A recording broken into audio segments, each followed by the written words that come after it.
दिल्ली के हैदराबाद हाउस में 14वें India Japan summit का आयोजन। दोनों देश के पीएम ने आर्थिक सहयोग बढ़ाने पर की बात। बैठक के बाद बोले पीएम मोदी, भारत में जापान अगले 5 साल में 3.2 लाख करोड़ रुपए इन्वेस्ट करेगा। पीएम मोदी ने कहा, जापान भारत में सबसे बड़े निवेशकों में से एक है। भारत में काम करने वाली जापानी कंपनियों को मदद करने के लिए हम प्रतिबद्ध।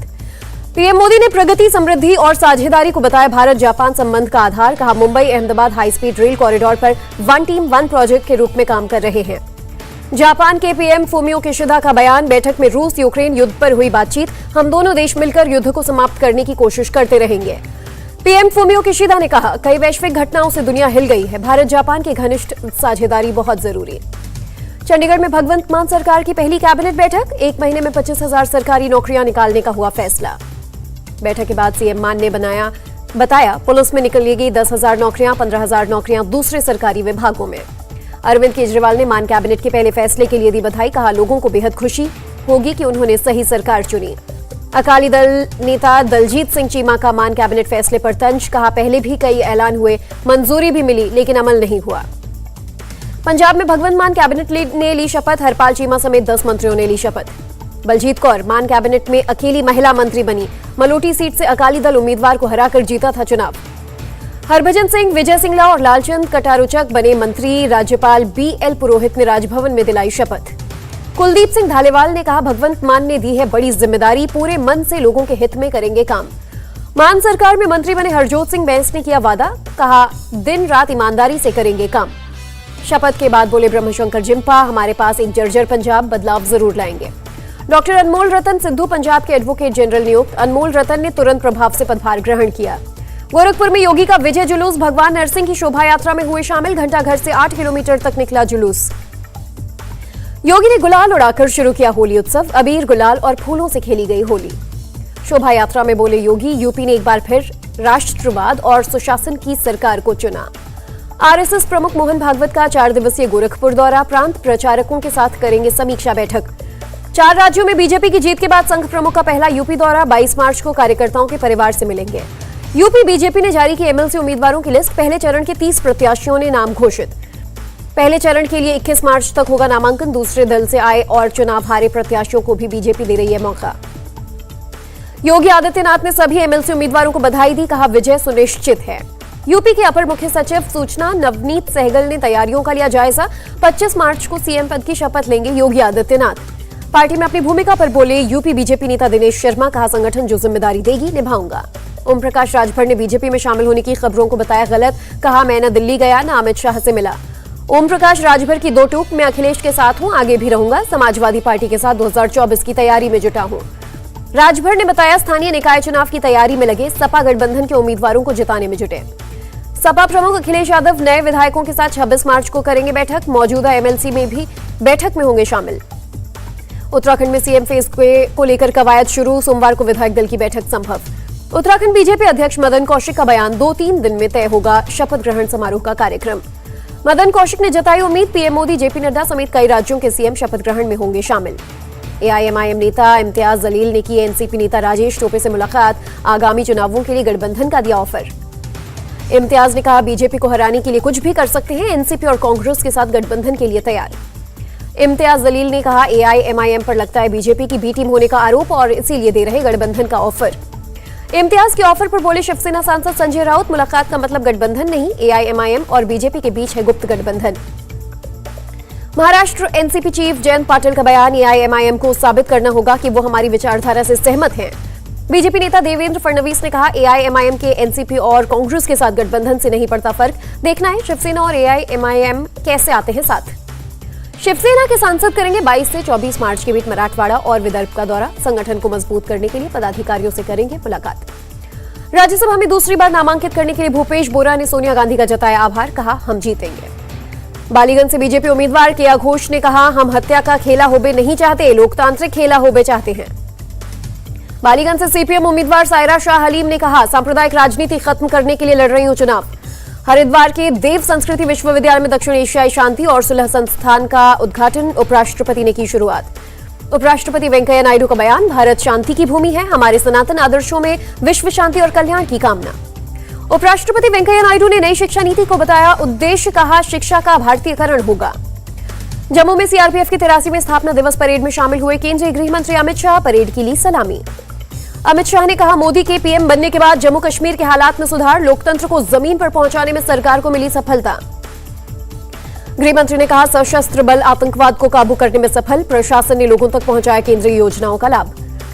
अमित शाह ने शहीदों के परिजन और सेवारत सैनिकों को किया सम्मानित, कहा समर्पण भाव से सेवा जारी रखेंगे जवान।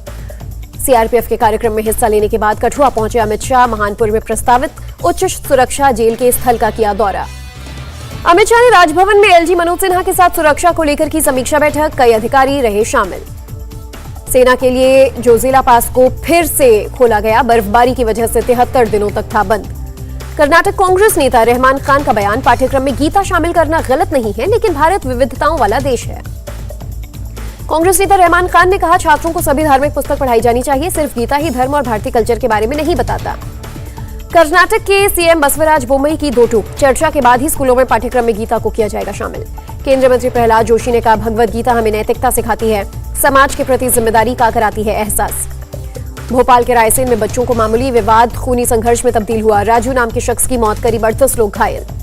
हमीदिया अस्पताल में घायलों का चल रहा है इलाज, हिंसा करने वाले इलाके की इंटरनेट सेवा की गई बंद।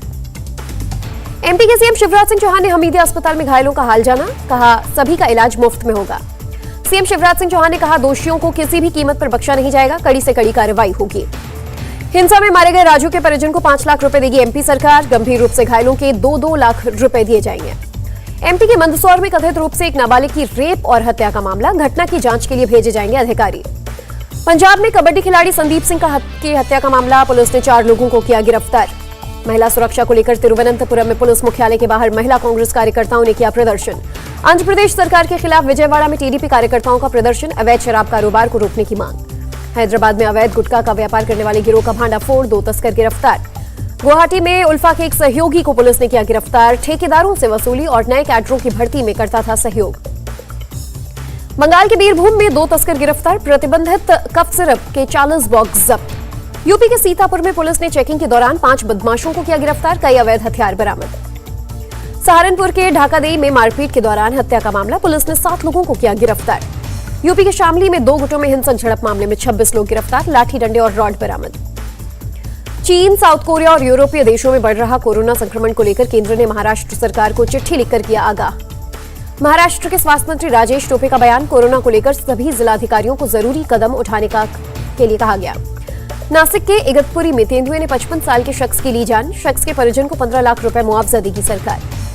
नासिक के DY forest conservator Pankaj Garg की लोगों से घर के दरवाजे बंद रखने की अपील, कहा रात में इधर उधर ना घूमे। पुणे के कसूरडी गांव में एक फैक्ट्री में लगी आग, दमकल की 6 गाड़ियों ने आग पर पाया काबू। रूस ने यूक्रेन में हाइपरसोनिक मिसाइल का किया इस्तेमाल, यूक्रेन के अंडरग्राउंड मिसाइल सिस्टम को किया नष्ट। यूक्रेन का रूस के 14,400 सैनिकों को मार गिराने का दावा, 95 प्लेन और 115 हेलीकॉप्टर किए गए तबाह। खार्किव में रूस को भी हो रहा है भारी नुकसान, यूक्रेन की सेना में तुर्की से मिले ड्रोन से रूस के कई ठिकानों को किया गया तबाह। रूस ने अपने सबसे ताकतवर लड़ाकू हेलीकॉप्टर KA-52 से बोला हमला, यूक्रेन के कई ठिकानों पर गिराए बम। यूक्रेन के सैन्य काफिले पर रूसी सेना का हेलीकॉप्टर से अटैक, हमले के बाद लैंड किया हेलीकॉप्टर। यूक्रेन के रक्षा मंत्रालय ने चेर्निहिव में रूस के हमले में तबाही की तस्वीरें जारी की, कई इमारत खंडहर में तब्दील। खार्किव में रूसी टैंक को बनाया गया निशाना, रूसी सेना के गाड़ियों को भी किया गया नष्ट। बागियों के कब्जे वाले डोनेस्क में भी रूस को नुकसान, यूक्रेन ने एंटी टैंक मिसाइल सिस्टम से रूसी ठिकाने तबाह किए। डोनेस्क के शहर क्रेमोटॉर्क्स में भी बमबारी, कई हाई राइज इमारतें चपेट में आई। चेर्निहिव पर रूस के हमले से तबाही की आई सैटेलाइट तस्वीरें, हाई राइज अपार्टमेंट से उठता नजर आया धुआं। दक्षिणी यूक्रेन में सैन्य ठिकानों पर रूस का हमला, दर्जनों लोग घायल। अमेरिका के रक्षा सचिव ने यूक्रेन पर रूस के हमले की निंदा की, रूसी हमले को क्रूरता बताया। यूक्रेनी पुलिस ऑफिसर की अमेरिका और ऑस्ट्रेलिया से गुहार, कहा मॉडर्न एयर डिफेंस सिस्टम उपलब्ध कराएं। नॉर्वे में अमेरिका का एक मिलिट्री विमान हुआ क्रैश, 4 अमेरिकन की मौत। इंटरनेशनल स्पेस स्टेशन पहुंचे रूस के एस्ट्रोनॉट्स यूक्रेन के झंडे के पीले नीले रंग वाले कपड़ों में नजर आए। बीसीसीआई सचिव Jay Shah Asian cricket council के बने अध्यक्ष, 2024 तक संभालेंगे पदभार। आईसीसी महिला वर्ल्ड कप के सेमीफाइनल में जगह बनाने वाली पहली टीम बनी ऑस्ट्रेलिया, भारत को 3 गेंद रहते 6 विकेट से हराया। क्रिकेट वर्ल्ड कप में भारतीय महिला टीम की राह मुश्किल, सेमीफाइनल में पहुंचने के लिए बांग्लादेश और दक्षिण अफ्रीका को हराना जरूरी। 21 मार्च से मिल सकती है आईपीएल की टिकटें, वानखेड़े स्टेडियम में चेन्नई और केकेआर के बीच खेला जाएगा पहला मुकाबला। All England open badminton championship के सेमीफाइनल में पहुंचे लक्ष्य सेन, त्रिशा और गायत्री की जोड़ी ने भी अगले राउंड में बनाई जगह।